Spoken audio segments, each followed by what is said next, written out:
अब विभीषण को ये चिंता हुई कि रावण का बड़ा ऐसा रथ है जो टूट नहीं सकता। रावण रथी विरथ रघुवीरा, देख विभीषण भयो अधीरा। रावण का भयंकर रथ जो है वो भी ऐसा है कि जब चलता है तो 10, 20, 50 बंदर तो रथ के पहियों के नीचे ही कुचल जाते हैं, और इतना मजबूत है कि तीर मारने पर भी टूट नहीं रहा रथ। तो रावण रथ पर है विराजमान, और भगवान जो हैं, राम जो हैं, ये विरथ, ये बिना रथ के लड़ रहे हैं इससे, और पैरों में जूते भी नहीं हैं इनके, नंगे पैर हैं। तो एकदम राम के पास आया कि भगवान आपके पास इतना भयंकर रथ नहीं है, मजबूत इसका रथ नहीं तोड़ सकोगे आप, तो रथ का कोई इंतज़ाम हो तब जा कर के लड़ना, अब आज वापस हो जाओ।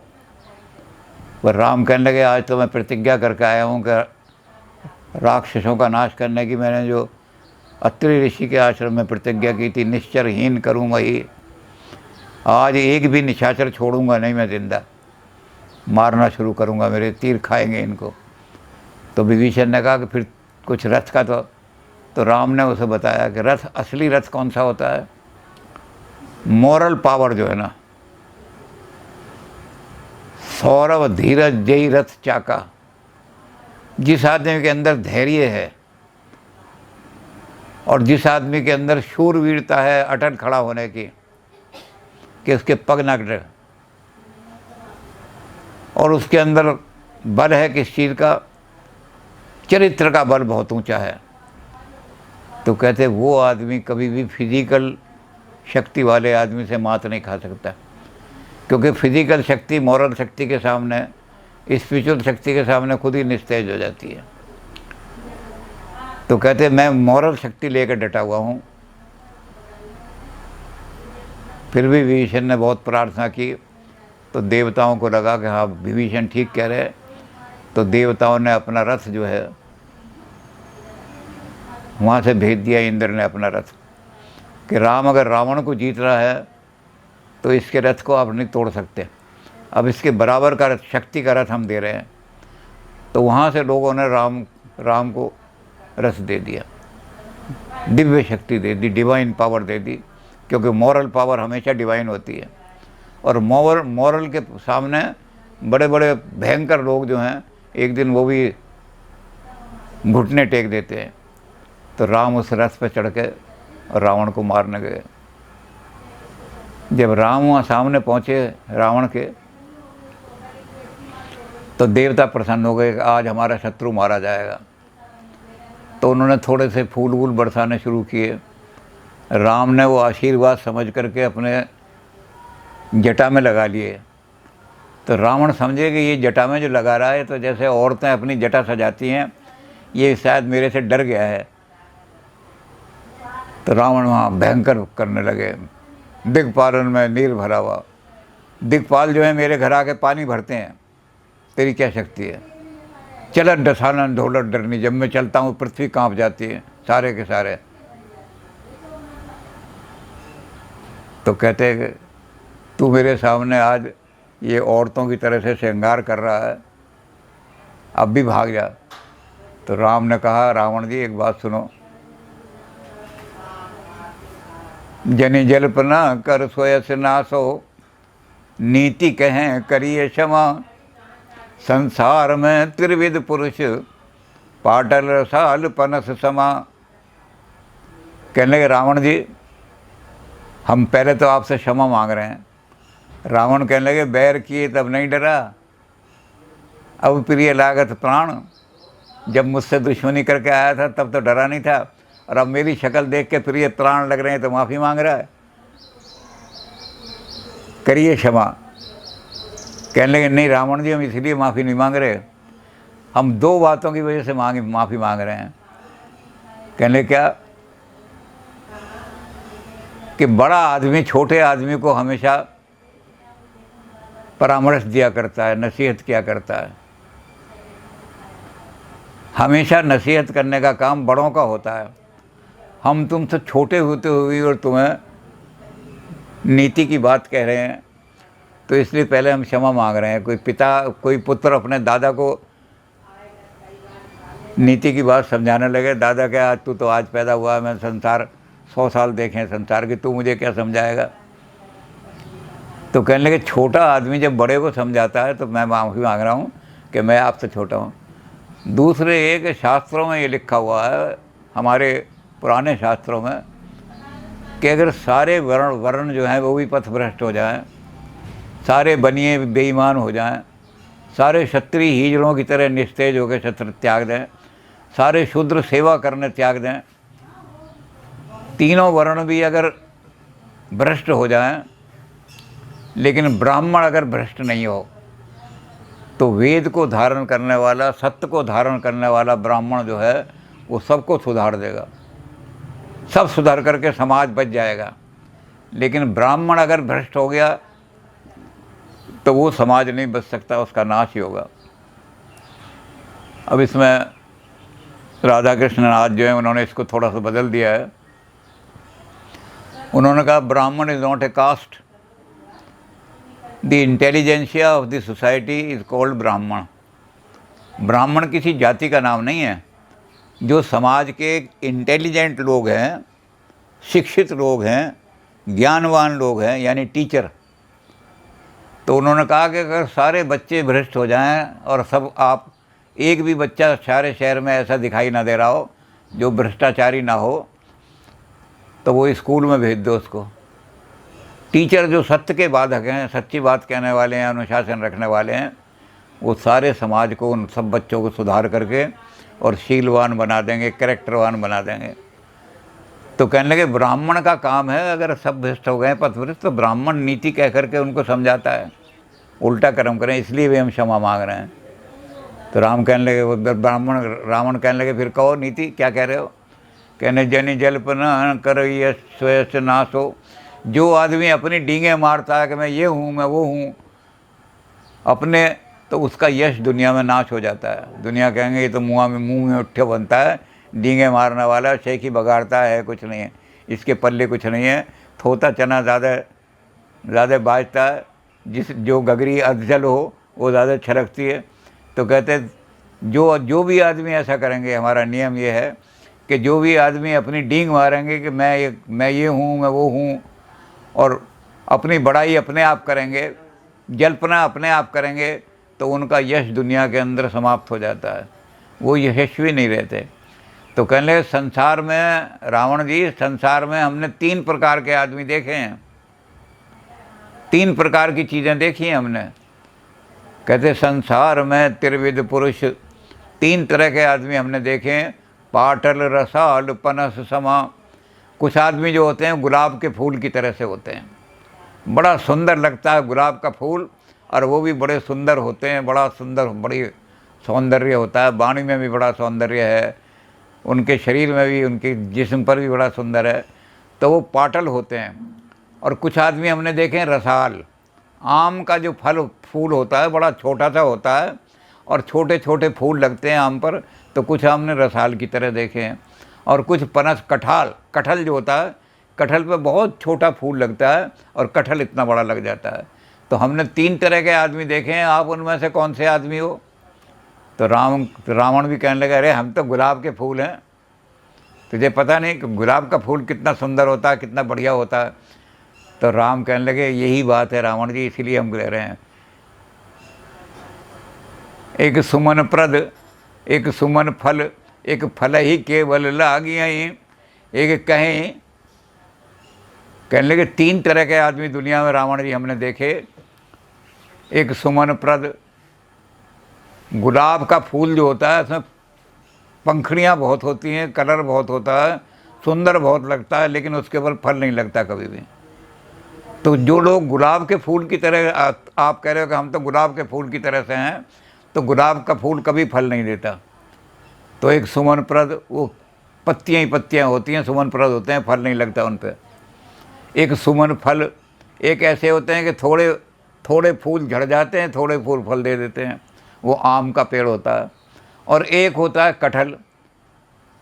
तो कहते हैं ऐसे ये है, कटहल में होता है कि फल, उसका फूल जो होता है बहुत छोटा होता है, लेकिन कटहल 4-4, 5-5 किलो का लग जाता है, फल बहुत बड़ा होता है।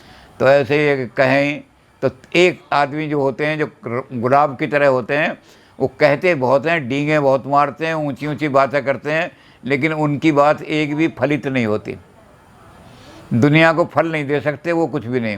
वो गुलाब की तरह से वो सुंदरता दिखाते हैं, इधर डींग मार दी, इधर डींग मार दी, इधर लंबा भाषण दिया है, लेकिन फल कभी नहीं लगा। एक सुमन प्रद, एक सुमन फल। आम जो होता है उसमें होता है कि आधा, अगर सारा आम के फलों पर, आम के फूलों पर सारा फल लग जाए तो इतना फल लगेगा कि पेड़ टूट जाएगा। इसलिए आधे फूल नीचे गिर जाते हैं, आधे फूलों पर फल लगता है। तो कुछ लोग ऐसे होते हैं कि कुछ बात कहते हैं वो फलित हो जाती है, कुछ कहते हैं नहीं फलित होती। और एक तो कहते हैं एक कहें, एक कहें करें, एक करें केवल बादहें। वो बात नहीं करते, डींगे नहीं मारते, बकवास नहीं करते बिल्कुल। वो कुछ करके दिखाते हैं, फिर दुनिया उनकी प्रशंसा करती है, अपने आप अपनी प्रशंसा नहीं करते। तो आप जो अपने आप अपनी प्रशंसा कर रहे हो, ये आपके यश नाश होने का लक्षण है। और आप गुलाब के फूल की तरह से कह रहे हो तो आपकी एक भी काम फलित नहीं होगा, क्योंकि गुलाब के फूल पर कभी फल नहीं लगते। तो रावण बड़े लज्जित हो गए, हंसने लगे, कहने लगे चल अब बात तूने हमें नीति सिखा दी है, अब युद्ध शुरू करो। तो युद्ध शुरू हुआ और रावण ने भी वही काम किया। रावण युद्ध अजान किया तब नाग की फांस सब। रावण ने भी तकड़ा, उन्होंने कहा नाग फांस मारो, एक ऐसा बाण मारो कि नाग की फांस में फंस जाए। तो रावण ने भी नाग फांस में सबको फांस लिया। तो हनुमान जी ने भी अपना वही काम किया। वो गए एकदम भागे हुए, गरुड़ को लेकर के आए, नाग की फांस से छुड़ा दिया। रावण ने देखा ये तो छूट गए सारे के सारे। तो राम ने फिर कहा कि आज तुम बच के नहीं जा सकते। युद्ध शुरू हो गया। रावण बेहोश हो गए और जैसे ही बेहोश हुए, उनके सारथी ने सोचा कि अब ये बेहोश हो गए हैं, अब जाकर राम और लक्ष्मण इनकी छाती पे चढ़ के इनको मार देंगे। तो वो रथ लेके वापस भाग गया लंका में। अब जब पहुंचा शाम को रथ लेकर के, तो रावण बड़े क्रोध हुए, निर्लज्ज, तूने मेरी नाक कटवा दी आज। उसने कहा जी आपकी ऐसी हालत कर दी थी उन्होंने, वो नाग फांस आपका जो था वो गरुड़ खा गए सारे नागों को, और राम के पास कहीं से रथ आ गया पता नहीं कहाँ से, उसका रथ आपके रथ से ऊंचा था, और कहते उसने उस रथ में से बाण मार मार करके आपको बेहोश कर दिया। तो मैं तो आपकी रक्षा के लिए आपको ले आया। अब मंदोदरी तो प्रसन्न हुई बड़ी, लेकिन रावण बहुत क्रुद्ध हो गए। और रावण ने भी वही काम किया जो मेघनाथ को उसने बताया था। रावण कहने लगा कि मुझे वहाँ ले चल, घर में नहीं जाऊँगा मैं। मंदोदरी मेरा मखौल उड़ा रही है, सामने खड़ी हुई हंस रही है, इसलिए अब मैं महल के अंदर नहीं जाऊँगा, मुझे निकुम्बला देवी के मंदिर पर ले चल। और वहाँ बलि चढ़ाने के लिए एक आध भैंसा या कोई चीज़ ला, नर बलि चढ़ानी हो तो कोई आदमी लेके आया। तो जब मैं देवी की बलि चढ़ाऊँगा वो प्रसन्न हो जाएगी। तो रावण ने वहाँ यज्ञ करना शुरू कर दिया। अब फिर विभीषण ने राम को कहा, उन्होंने कहा आज और भी भयंकर युद्ध हो रहा है, वो यज्ञ हो रहा है, और इस यज्ञ में जब वो देवी को खून की बलि चढ़ाएगा तो देवी पर खून सवार हो जाएगा। वो मांगेगी खून, रक्त, रक्त लाओ, रक्त कहाँ है। तो कहते इसलिए आज के यज्ञ को राम ने कहा ठीक है। फिर हनुमान जी को कहा, हनुमान जी आज आप और ज़्यादा सेना लेके जाओ। हनुमान जी और सुग्रीव भी लेके चले गए सेना लेके, और उन्होंने पहले तो रावण को जाके चुनौती दी, गाली दी। कहते रहे निर्लज्ज, नीच, कायर, नपुंसक, युद्ध में से भाग आया मुंह छुपा करके, और यहाँ आकर के गुफा में बैठ करके अपने छुपने का इंतज़ाम कर रहा है। तेरा जैसा निर्लज्ज। तो रावण जो थे वो यज्ञ में बैठे हुए, उन्होंने मंत्रों और ज़ोर ज़ोर से बोलने शुरू कर दिए।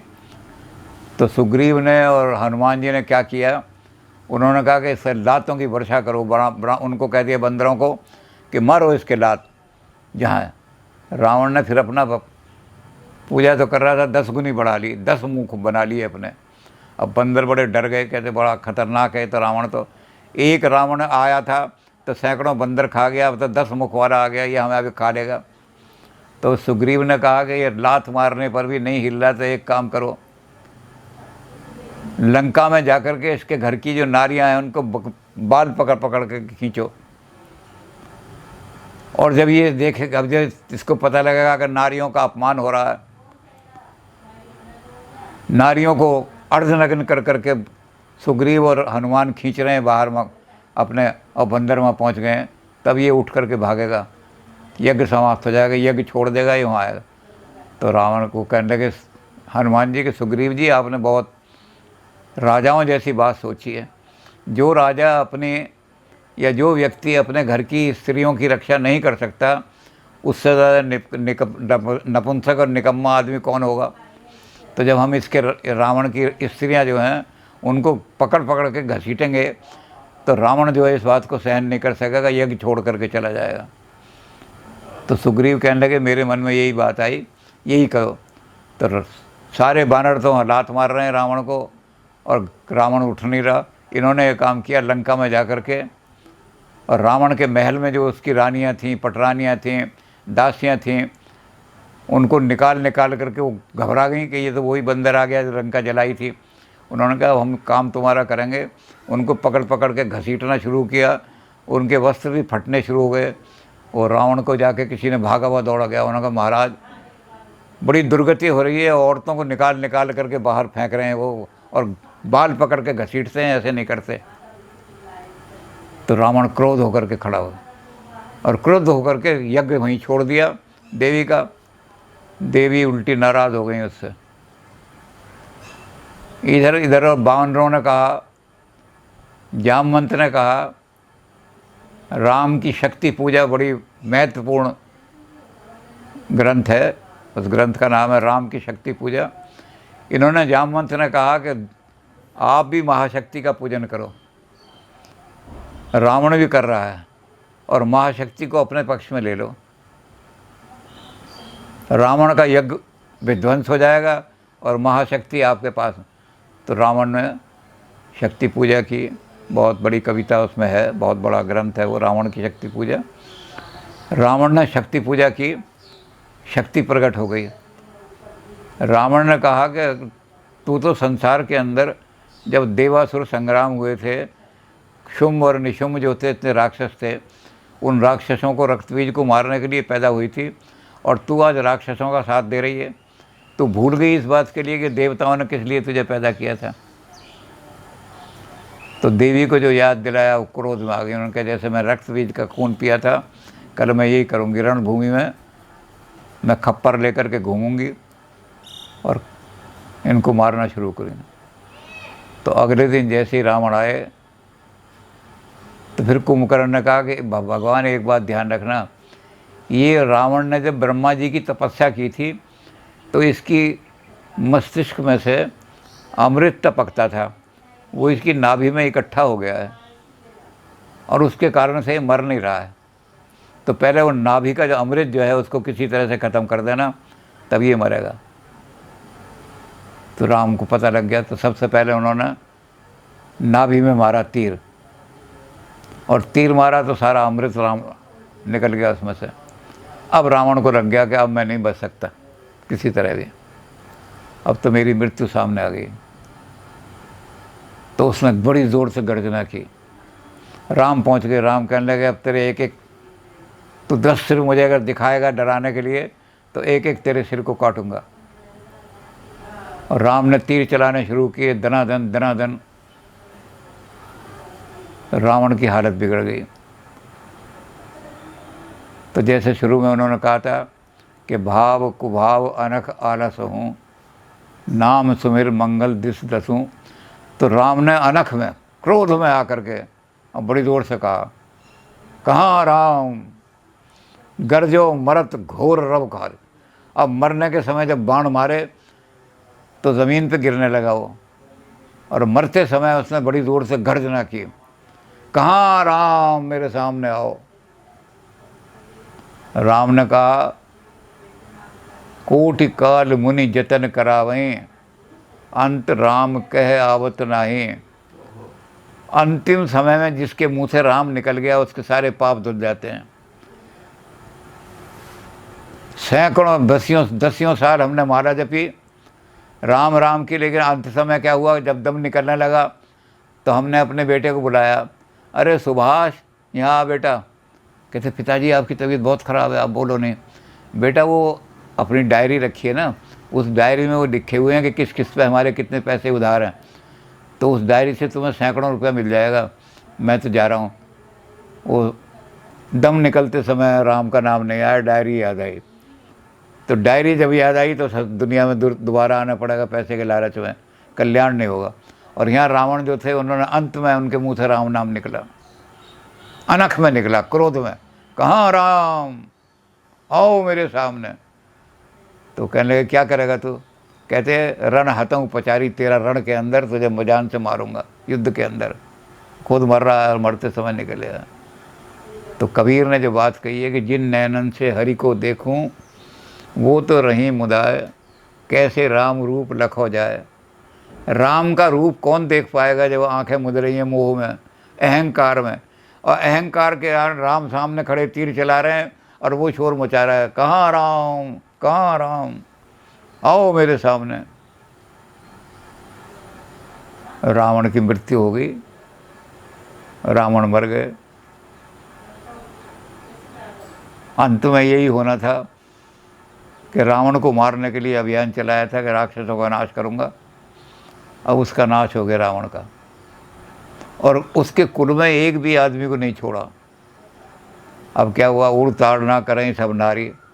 रावण की पटरानी तो मंदोदरी थी, लेकिन उसकी रानियां बहुत थीं। सारी की सारी रोती हुई आई, ऐसा क्रंदन, इतनी दयनीय अवस्था हो गई कि सुना नहीं दर्द। लोगों के हृदय कांपने लगे, छातियां पीट रही हैं, स्यापा कर रही हैं, रो रही हैं।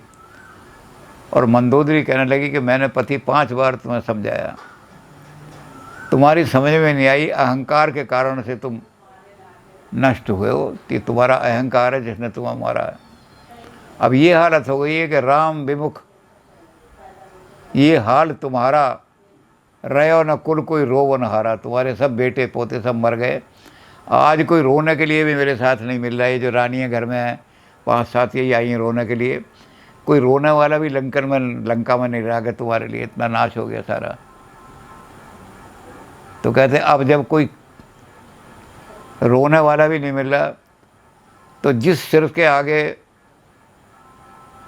दुनिया कांपती थी, देवता सिंहासन छोड़ छोड़ के भाग जाते थे, अब तब सुर जम्बुक खाए। अब तेरी हालत ये होगी कि कोई तेरा संस्कार करने वाला नहीं, तो अब तेरे सिर को कुत्ते और गीदड़ खाएंगे। वो सिर, जिस सिर को हिलाते ही दुनिया देवता कांप जाते थे, आज उस सिर के सामने उसकी सिर की यह हालत हो गई है, केवल किस लिए?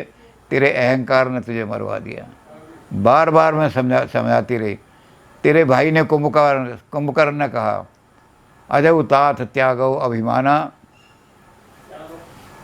भजो नाथ भजो राम हुई है कल्याणा। अहंकार छोड़ दो और मिथ्या अहंकार, मिथ्या अभिमान ये छोड़ दो, तुम्हारा कल्याण हो जाएगा। क्योंकि अहंकारी आदमी का हमेशा पतन होता है। अहंकार अति दुखद डमरुआ, सबसे ज़्यादा दुखद चीज़ अगर दुनिया में कोई है तो अहंकार। अस्मिता में वे उसमें योग में भी यही है कि पंच क्लेश में अस्मिता सबसे दुखद देती।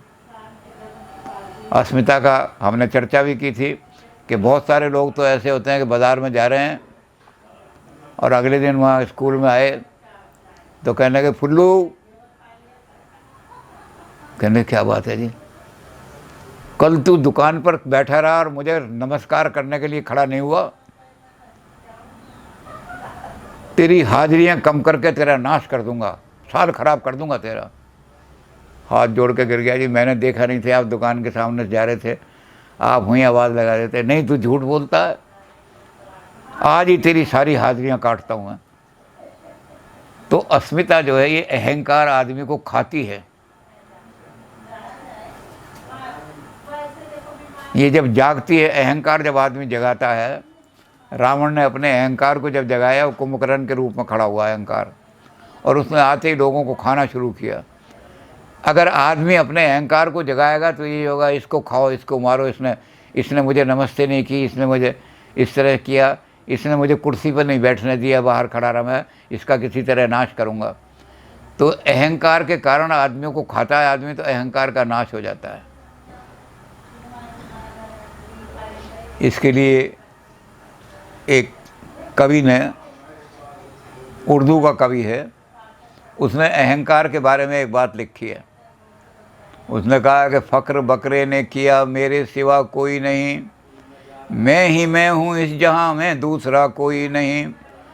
दुनिया में बड़े बड़े शेर और हाथी जैसे शक्तिशाली जीव हैं, लेकिन कोई मैं नहीं कहता। किसी शेर ने कहा मैं, कभी हाथी ने नहीं कहा मैं, लेकिन बकरा जो है फ़क्र बकरे ने किया। बकरे के अंदर अहंकार जाग गया तो कहने लगा बकरा मैं, और जब भी उससे कहा कहता मैं, बस मैं ही मैं हूँ दुनिया के अंदर, और कोई नहीं मेरे सामने। तो उसको समझाया कि अहंकार का नाश हो जाता है। मैं नहीं, तू दूसरों को भी आदमी समझ, तू भाई साहब तुम भी ब्रह्म के रूप हो, मैं तुम्हें नमस्कार करता हूँ, तत्वमसि, तुम भी वही हो। लेकिन अहंकार आदमी किसी के सामने झुकता नहीं, किसी को नमस्कार नहीं करता। मुझे सब नमस्कार करें, मेरा सब सम्मान करें। तो कहते बकरे को समझाया कि अहंकार त्याग दे। तो जब ना मैं तर्क की उस माया बेअसबाब ने जिसके पल्ले कुछ ना हो, डींगे ज़्यादा मारता हो, तो ऐसे वो डींगे ज़्यादा मारता था, मैं। तो उसको समझाया उसने, मैं करनी नहीं छोड़ी। तो जब न मैं तर्क की उस माया बेअसबाब ने, तो फेर दी जल करके फिर गर्दन पे छुरी, कसाब ने, कसाई आया, उनने बकरे की गर्दन काट दी। बकरे की बलि दी जाती है। जो अहंकारी हैं वही बलि पे चढ़ते हैं, अहंकारियों का ही नाश होता है। और देवता भी कहते हैं कि अहंकार को चढ़ा दो मेरे ऊपर, इसका नाश कर दो अहंकार का, तो वो भी बलि स्वीकार करते हैं अहंकारियों की। तो कसाब आया, कसाई, उसने अब गोश्त कुछ तो बिक गया और गोश्त कुछ तो पक गया और खा गए घरबार में। छीछड़े कुछ बिक गए, कुछ फिक गए बाज़ार में। जिन्होंने कुत्ते बिल्ली पाल रखे थे घर में, वो उसके छीछड़े खरीद के ले गए कुत्तों को डालने के लिए। कुत्तों के सामने वो भोजन बनता है जिनका अहंकार होता है, कुत्ते खाते हैं उनको।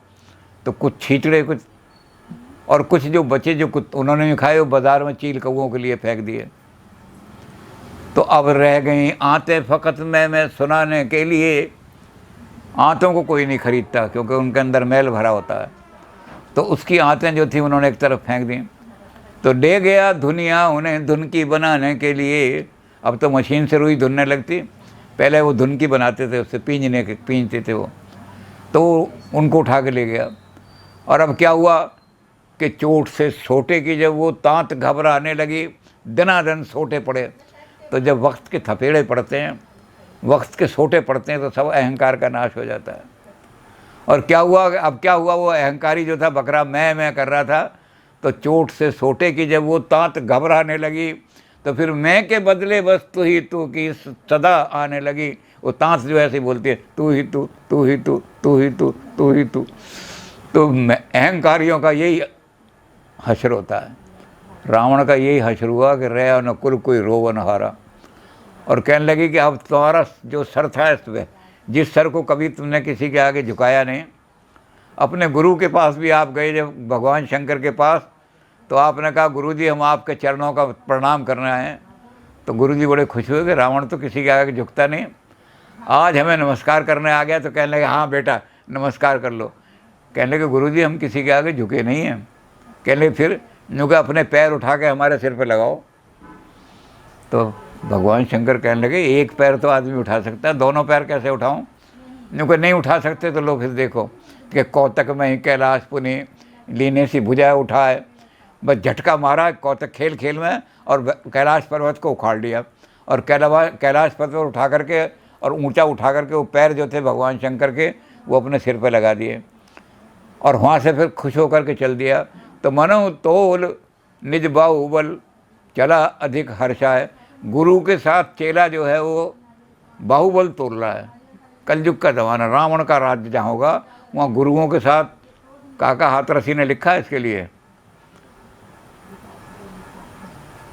कि अध्यापक माने नहीं यदि तुम्हारी मांग, तो हॉकी लेके तोड़ दो फौरन उनकी टांग।